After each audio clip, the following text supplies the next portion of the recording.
Welcome to Sattur kitchen. இன்றைக்கி கம்மங்கூழ் தான் ட்ரை பண்ணோம். அதுவும் விறகடுப்பில் செய்யலான்னு. ஆனால் அந்த விறகடுப்பை பற்ற வைக்கிறதுக்குள்ளேயே போதும்னு ஆயிடுச்சு. சரி, கம்மங்கூழுக்கு நாட்டு கம்பு வாங்கி அதை நைட்டே நல்லா ஊற வச்சுட்டு காலையில் கொஞ்சம் குறைன்னு அரைச்சி சுடு தண்ணி வச்சு இந்த கரைச்சி வச்ச மாவையும் நல்லா ஊற்றி உப்பு போட்டு அது கூட கொஞ்சம் பழைய சாதம், நைட்டு வச்ச சாதத்தை சேர்த்து போட்டு நல்லா கிண்டி கொஞ்சம் கெட்டியானதும் அதை இறக்கிட்டு அதை எடுத்து மோர், சின்ன வெங்காயம் ஊற்றி நல்லா பிசைஞ்சு குடித்தா சூப்பராக இருக்கும். இதுக்கு சைடிஷ்க்கு நாங்கள் கத்திரிக்காய் முருங்கைக்காய் கூட்டு, முருங்கைக்கீரை பொரியல், சின்ன வெங்காயம், அப்பளம், சீனி அரைக்காய் வத்தல், அப்புறம் அதலக்காய் எங்கள் ஊர் சைடு மழையப்போ பின்னாடி காட்டில் கிடைக்கும்.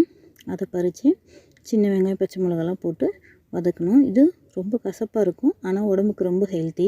உங்கள் ஊர் சைடு கிடைக்குமான்னு சொல்லி கமெண்டில் சொல்லுங்கள். தேங்க்யூ.